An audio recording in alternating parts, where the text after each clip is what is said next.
Vamos ler Provérbios capítulo 19, nessa manhã. Melhor é o pobre que anda na sua integridade do que o perverso de lábios e tolo. Não é bom proceder sem refletir. Peca quem é precipitado. A estultícia do homem perverte o seu caminho, mas é contra o Senhor que o seu coração se ira. As riquezas multiplicam os amigos, mas ao pobre o seu amigo o deixa. A falsa testemunha não fica impune, o que profere mentiras não escapa. Ao generoso muitos o adulam, e todos são amigos do que dá presentes. Se os irmãos do pobre o aborrecem, quanto mais se afastarão dele os seus amigos. Corre após ele com súplicas, mas não os alcança. O que adquire entendimento ama a sua alma, o que conserva a inteligência acha o bem. A falsa testemunha não fica impune, e o que profere mentiras perece. Ao insensato não convém a vida regalada, quanto menos ao escravo dominar os príncipes. A discrição do homem o torna longânimo, e sua glória é perdoar as injúrias. Como o bramido do leão, assim é a indignação do rei, mas seu favor é como o orvalho sobre a erva. O filho insensato é a desgraça do pai, e um gotejar contínuo as contenções da esposa. A casa e os bens vêm como herança dos pais, mas do Senhor a esposa prudente. A preguiça faz cair em profundo sono, e o ocioso vem a padecer fome. O que guarda o mandamento guarda a sua alma, mas o que despreza os seus caminhos, esse morre. Quem se compadece do pobre, ao Senhor empresta, e este lhe paga o seu benefício. Castiga teu filho enquanto há esperança, mas não te excedas a ponto de matá-lo. Homem de grande ira tem de sofrer o dano, porque se tu o livrares, virás ainda a fazê-lo de novo. Ouve o conselho e recebe a instrução, para que sejas sábio nos teus dias por vir. Muitos propósitos há no coração do homem, mas o desígnio do Senhor permanecerá. O que torna agradável o homem é a sua misericórdia. O pobre é preferível ao mentiroso. O temor do Senhor conduz à vida. Aquele que o tem ficará satisfeito e mal nenhum o visitará. O preguiçoso mete a mão no prato e não quer ter o trabalho de a levar à boca. Quando ferires ao escarnecedor, o simples aprenderá a prudência. Repreende ao sábio e crescerá em conhecimento. O que maltrata seu pai ou manda embora a sua mãe, filho é que envergonha e desonra. Filho meu, se deixas de ouvir a instrução, desviar-te-ás da palavra do conhecimento. A testemunha de Belial escarnece da justiça, e a boca dos perversos devora a iniquidade. Preparados estão os juízos para os escarnecedores e os açoites para as costas dos insensatos. Glória a Deus. Provérbios, o livro de sabedoria, um livro profético, ainda que seja poético, nos ensina sobre como andarmos na sabedoria de Deus. E cada capítulo, um princípio que temos destacado. No capítulo 19, queremos destacar o princípio da prudência. A sabedoria de Deus nos torna prudentes. Há muitas pessoas que, em nome da sua pseudo-sabedoria, de se acharem muito sábios, inteligentes, eles começam a se tornar imprudentes. Alguns começam, porque têm conhecimento, a fazer tudo o que eles pensam que deve fazer e argumentando, dizendo que não devem nada a ninguém.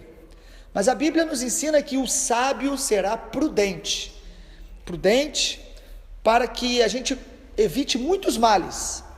A nossa imprudência produz muitos males e produz muitos desgastes desnecessários. Quantas coisas que, se nós tivéssemos sido mais prudentes, nós não teríamos passado? Quantas coisas teríamos evitado? A prudência, então, ela é fruto da sabedoria. Em primeiro lugar, nós precisamos de prudência para refletir antes de agir, antes de tomar uma decisão. Versículo 2 de Provérbio 19 diz: não é bom proceder sem refletir, e peca quem é precipitado. Agir por impulso, então, amado, nos leva a pecar. Nós não podemos agir por impulso, por reação. O Filho de Deus sábio, ele não reage ao que fazem com ele age de acordo com os seus princípios e valores diante do que fazem com ele. É diferente. Não é porque fizeram, eu faço. Fizeram, mas os meus valores e princípios bíblicos me fazem agir como Jesus agiria. Ou esse é o nosso alvo. Não é que nós sempre acertamos. Quando estudamos Provérbios, alguns irmãos começam a falar como é difícil. E realmente é, porque a nossa natureza humana não quer se submeter a Deus. Mas à medida que nós vamos buscando, se humilhando, nós vamos aprendendo essa prudência que a sabedoria nos ensina. Prudência antes de refletir, antes de falar, antes de agir, nós precisamos de prudência. Segundo lugar, precisamos de prudência para avaliar as nossas motivações. O versículo 6 diz que o generoso muitos o adulam e todos são amigos do que dá presente. Há pessoas que começam a tratar as pessoas bem, até dar presentes, mas com a motivação errada, com a motivação de querer alcançar algum favor. Presentear é um hábito saudável, é bom. Há pessoas que têm um coração mais propício a isso, mas nós temos que sempre estar avaliando qual é a minha motivação. A sabedoria me faz ser prudente, para que eu me autoavalie todos os dias. Todos os dias, no final do dia, eu preciso olhar e falar: Senhor, por que eu fiz isso? Qual é a minha motivação por trás disso? Por que estou conversando com aquela pessoa e por que eu não estou falando com aquela outra? Nós precisamos pedir a Deus sempre essa luz sobre as nossas motivações. O versículo 3 também diz: a estultícia do homem perverte o seu caminho, mas é contra o Senhor que o seu coração se ira. É interessante mostrar aqui que há pessoas que estão fazendo coisas iradas, e às vezes elas não percebem que a motivação delas não é só contra as pessoas, mas é contra o próprio Deus.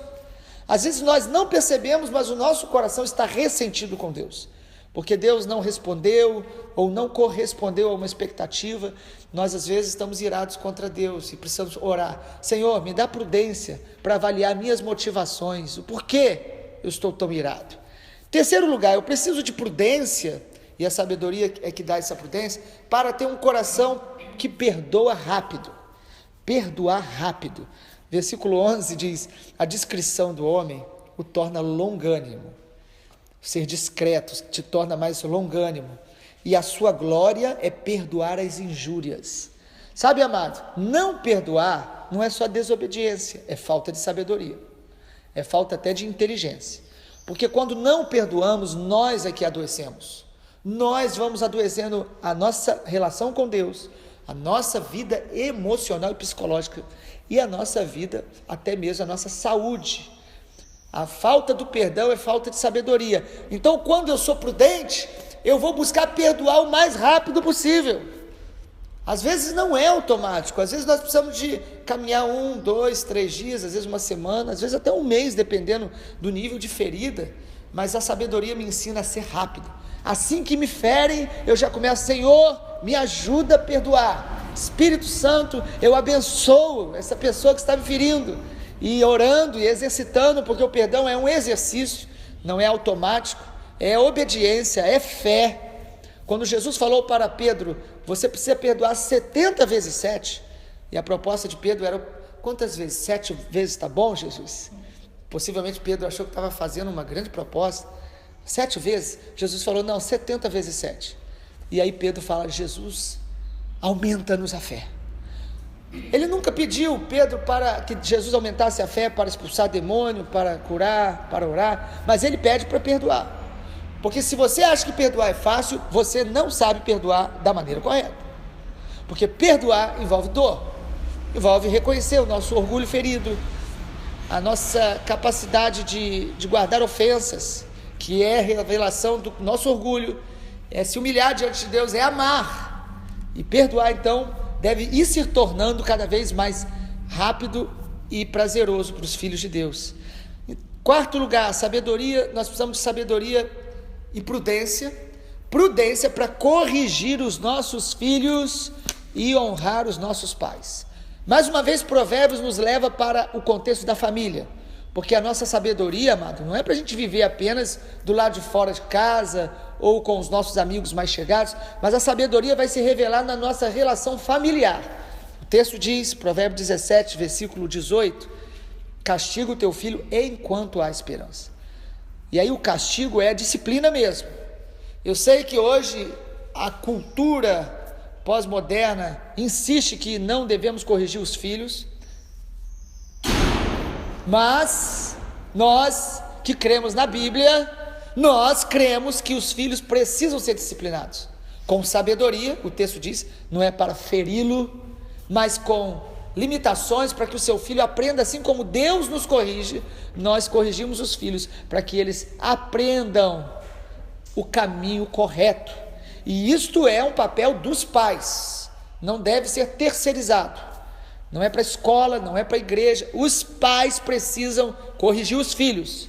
Ah, mas eu fico com pena do meu filho, porque eu tenho um amor tão grande pelos meus filhos. Quem ama, corrige. Se você não corrige, o teu amor, ele é um amor limitado e falho. O amor corrige porque quer o melhor para os seus filhos. E o melhor é a disciplina, com sabedoria, às vezes envolvendo alguns tipos de restrições, às vezes envolvendo mesmo um tipo de palmada que não vai feri-lo, mas que vai acordá-lo dependendo do tamanho do filho. Nós precisamos corrigir. E os pais, nós precisamos honrar. O versículo 26 diz assim: o que maltrata o seu pai e manda embora a mãe, é filho que envergonha e desonra. Por mais que os nossos pais tenham falhado ou falhem, nós precisamos honrá-los e amá-los. Honrar os pais é incondicional, obedecer suas ordens é condicional. Se o pai e a mãe mandam a gente fazer algo que é contra Deus, nós devemos obedecer à autoridade maior. Mas honrá-los e amá-los é mandamento incondicional. Tratá-los com o devido respeito é prudência, porque tem promessa para quem o faz. Em quinto lugar, nós devemos ter sabedoria e prudência para admitir os nossos erros. No versículo 25, diz: quando ferires o escarnecedor, o simples aprenderá a prudência, repreende ao sábio e crescerá em conhecimento. Ele mostra aqui 3 tipos de pessoa. O escarnecedor, você o corrige e às vezes ele não aprende, mas o simples que vê ele sendo corrigido, aprende. Nós podemos aprender até quando outros são corrigidos. Agora o sábio não. O sábio, ele ama ser repreendido, repreende o sábio e ele cresce em conhecimento. Nós vamos aprendendo a ter um prazer quando Deus nos repreende, quando Deus nos reprova. Às vezes a gente percebe que errou, ou algumas pessoas percebem que nós erramos e nós nos sentimos muito envergonhados, ficamos constrangidos às vezes por causa do nosso próprio orgulho, porque nós não gostamos de admitir os nossos erros, mas é saudável admitirmos que erramos, porque a Bíblia diz em 1 João que quem diz que não peca está mentindo. Então, se você percebeu-se num erro ou alguém te exortou, acate isso é prudente. Aprender a admitir os erros, isso demonstra temor de Deus, que o texto mostra, e todos os provérbios quase mostram. Versículo 23 diz: o temor do Senhor conduz à vida, aquele que o tem ficará satisfeito e mal nenhum viverá. Eu aceito a correção porque eu tenho temor de Deus, eu quero crescer, quero aprender. E em último lugar, em sétimo, eu preciso de sabedoria e prudência para guardar a minha alma. Mais uma vez, Provérbios fala sobre a alma. Versículo 8: o que adquire entendimento, ele ama a sua alma, e o que conserva inteligência acha o bem. O verso 16 diz: o que guarda o mandamento guarda a sua alma, mas o que o despreza os seus caminhos, esse morre. Amado, a nossa alma é a sede dos nossos pensamentos, sentimentos, emoções, memória. E a Bíblia diz que nós devemos guardar a alma, ou seja, cuidar dela, alimentando-a com a palavra de Deus, expelindo sentimentos e pensamentos que vão contaminar a gente. Nós precisamos cuidar da alma. O apóstolo Paulo, escrevendo a Timóteo, ele diz: cuida de ti e da doutrina, cuidar de como está o nosso coração, tratar frustrações, feridas, coisas que estão em conflito, tratar isso diante de Deus, tratar às vezes procurando alguém que possa nos ouvir, orar por nós e nos dar uma palavra de incentivo ou de correção, ou de encorajamento, mas nós não podemos menosprezar a alma.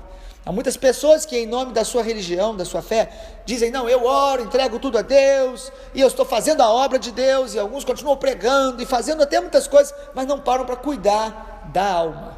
A palavra do Senhor nos ensina muito acerca disso. É prudente avaliarmos então constantemente, como está a minha alma? Os salmistas muitas vezes eles pregam para a própria alma, eles falam para si mesmo. Há um salmo que diz, por que estás abatido, ó minha alma? Por que te perturbas dentro de mim? E ele mesmo libera essa palavra sobre ele. Espera em Deus, pois eu ainda louvarei, a ele o meu auxílio e Deus meu. Há outro salmo que o salmista também conversa com a sua alma, ele abençoa a si mesmo, ele diz, bendize, ó minha alma, ao Senhor, e tudo que há em mim, bendiga o teu santo nome. Bendiga, ó minha alma, ao Senhor, e não te esqueças de nenhum só dos seus benefícios. Assim deve ser a nossa postura, prudência para cuidar da nossa alma, não abrigar sentimentos e pensamentos que vão nos adoecer, que vão nos levar para uma morte, às vezes não só física, às vezes morte dos sonhos, morte existencial, morte de relacionamentos, porque vamos sendo envenenados por sentimentos que nós não entregamos diante do Senhor Jesus, que nós não deixamos a cruz tratar. Nós precisamos deixar que a obra da cruz, o que Jesus fez por nós na cruz, penetre mais e mais profundamente em nossos sentimentos, pensamentos, em nossa alma. E a palavra de Deus faz isso conosco. Ela vem para fortificar a alma e nos dá um coração cada dia mais semelhante ao de Jesus. Que o Senhor nos abençoe nessa manhã de primícia.